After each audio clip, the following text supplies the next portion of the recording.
पितृपक्ष की पौराणिक कथा के अनुसार जोगे तथा भोगे दो भाई थे। दोनों अलग अलग रहते थे।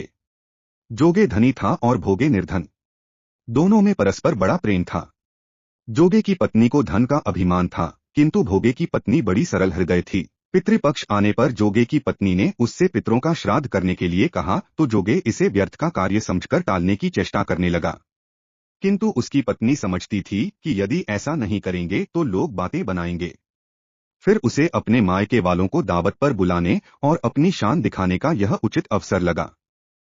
वह बोली, आप शायद मेरी परेशानी की वजह से ऐसा कह रहे हैं, किंतु इसमें मुझे कोई परेशानी नहीं होगी। मैं भोगे की पत्नी को बुला लूंगी, दोनों मिलकर सारा काम कर लेंगी। फिर उसने जोगे को अपने पीहर न्योता देने के लिए भेज दिया। दूसरे दिन उसके बुलाने पर भोगे की पत्नी सुबह सवेरे आकर काम में जुट गई। उसने रसोई तैयार की, अनेक पकवान बनाए, फिर सभी काम निपटाकर अपने घर आ गई। आखिर उसे भी तो पितरों का श्राद्ध तर्पण करना था। इस अवसर पर न जोगे की पत्नी ने उसे रोका, पर वह रुकी नहीं। शीघ्र ही दोपहर हो गई। पितर भूमि पर उतरे।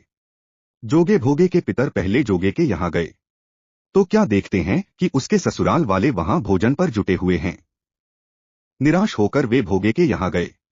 वहां क्या था, मात्र पितरों के नाम पर अगियारी दे दी गई थी। पितरों ने उसकी राख चाटी और भूखे ही नदी के तट पर जा पहुंचे। थोड़ी देर में सारे पितर इकट्ठे हो गए और अपने अपने यहाँ के श्राद्धों की बढ़ाई करने लगे। जोगे भोगे के पितरों ने भी अपनी आपबीती सुनाई। फिर वे सोचने लगे, अगर भोगे समर्थ होता तो शायद उन्हें भूखा न रहना पड़ता, मगर भोगे के घर में तो 2 जून की रोटी भी खाने को नहीं थी। यही सब सोचकर उन्हें भोगे पर दया आ गई। अचानक वे नाच नाच कर गाने लगे, भोगे के घर धन हो जाए, भोगे के घर धन हो जाए। सांझ होने को हुई। भोगे के बच्चों को कुछ भी खाने को नहीं मिला था। उन्होंने मां से कहा, भूख लगी है।